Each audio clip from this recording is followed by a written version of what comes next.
Hey guys, it's Ashley, and today we're going to be talking about Magnus Chase and the Hammer of Thor. Now, I know what you guys are thinking. I did read this back in October or November, and I am just now filming a book talk. There is a reason for that.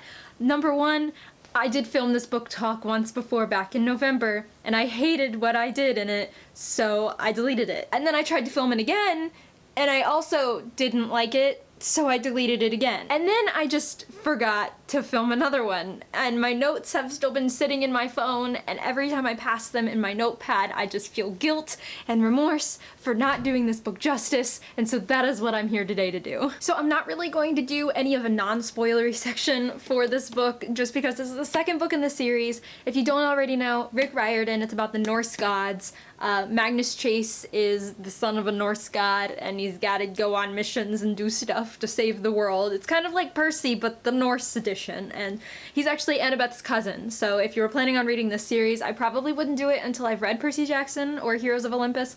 It takes place after the Heroes of Olympus, so you do have mentions of Annabeth, and Annabeth does pop up in this, but you know, honestly, it's up to you. If you don't mind not reading them in order, you can definitely read this without reading the other two. I just prefer to read the other two. Plus, I already had, so it's a win-win for me. Anyways, if you haven't read this book, don't watch this video after this point, because I am going to be talking about nothing but this book. Finally, after I've put it off for months, I'm gonna be doing it. So, goodbye, non-spoilery people. Please read the book and come back, because it's really good. The first thing I wanted to mention was that Annabeth and Magnus had the talk. They had the talk about how there are Greek gods, and there are Roman gods, and there are Norse gods, and how do all these gods exist with one another. I thought that that was a big no-no. I thought that you weren't supposed to talk about, you know, other gods with other godly children. Like, wasn't it like a big thing that the Romans could not know that there were Greeks and the Greeks could not know that there were Romans? Or was that just because they would like tear each other apart? Because I can't remember,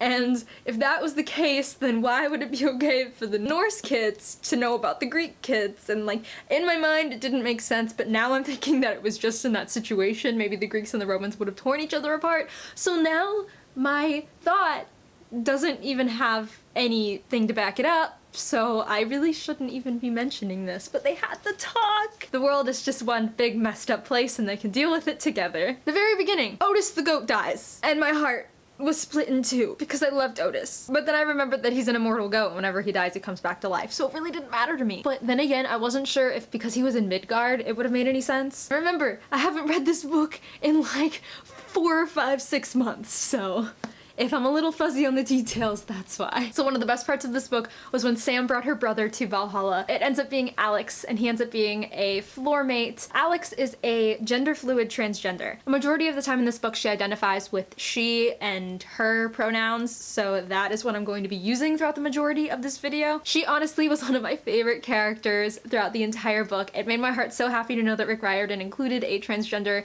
and even gender-fluid character in his books. He's so good about including diverse characters, and it just makes the book so much more enjoyable.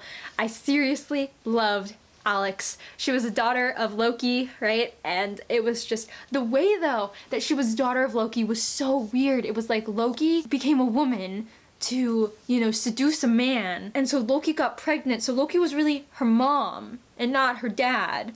And it was really weird, and it was a weird story. But, like, it made sense, because it would make sense that the gods can, like, change their gender, right? Like, it makes sense. And also, if Magnus and Alex don't either kiss or get together by the end of this series, I'm gonna be really pissed, because I want them together. I love the fact that Magnus, who has been homeless for a year or two, or a couple years, I can't remember, Magnus does not care that Alex is transgender, does not care that she's gender fluid, does not care about any of the stereotypical things that people seem to care about today. Like, I love that. I love that he has no judgment about it, and it just makes me so much happier if they came together. I want them together so badly. So the whole plot of this book was that Loki was trying to get Thor's hammer to bargain with this giant and give Sam off to be the giant's bride so that he could start Ragnarok? Was it? And then he needed the Skofgung sword so that he could break his bonds, and like this big thing about an arranged marriage with the giant. It was really messed up, really made me uncomfortable. Oh my god, when they're in the tomb with the guy, the berserkers with the Skofgung sword, and they're fighting, and Loki shows up and he stabs Blitzen and says, look, if you don't get the stone, he's gonna die. Oh my god.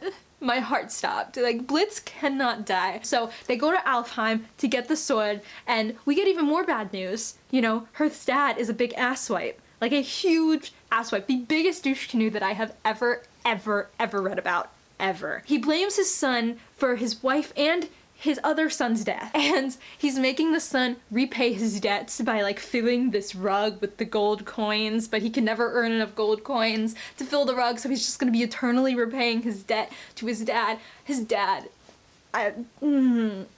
Alderman is his name. But then it's okay because Magnus and Hearth get the ring from Endarvi and they give it to Alderman and he goes crazy with like greed and then they escape and everything's fine. And honestly, if they just like, if Alderman was like that for the rest of his life, I would be completely okay with it. Like I feel like Hearth might feel a little like remorse for leaving his dad like that, but Hearth, your dad treated you like shit, so you need to move on. Sam and Amir's love story is so cute.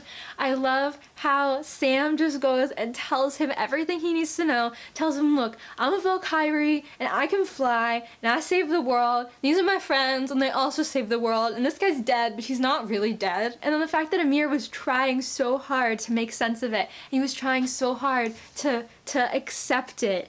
If they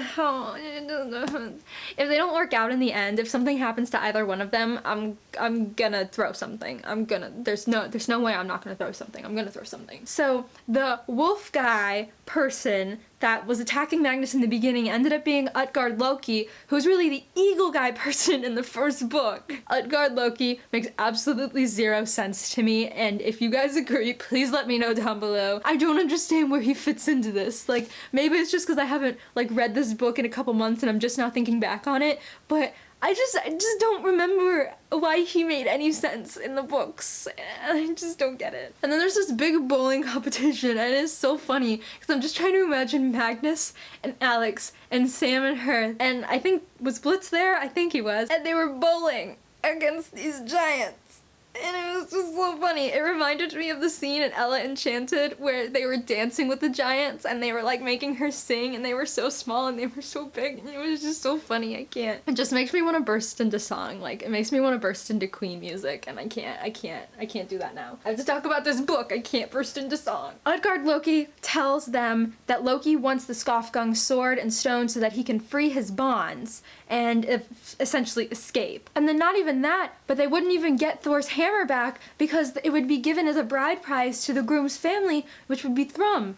And it would be like a mourning gift, and it was so gross because they would have to spend the night together, and I'm just like, no, get that image out of my head. Alex decides to go undercover as the bride instead of Sam, and you know, Alex comes out and she's in the wedding gown, and Magnus like jaw drops to the floor, and it just goes to show how much I want them together still. So Alex is pretending to be the bride, and they go to the giant's lair, and they get in, and they're all underground and everything, and they find Loki, and Loki is there, and his wife, I can't remember what her name was, but she's there trying to keep the poison out of his eyes with the bowl, and he just doesn't appreciate her at all, even though she's trying to help, and that makes me really mad. She's trying to help, you've been locked down here for an eternity, she can't move either. Have a little more appreciation for her. Like, you might be Loki, you might be a bad guy, but you gotta have a little appreciation for the woman who's trying to help you, okay? Randolph is there, and he's cutting Loki's bonds with the sword, and Magnus and everybody is fighting the giants, and you know, all of a sudden Blitz and Hearth pop in,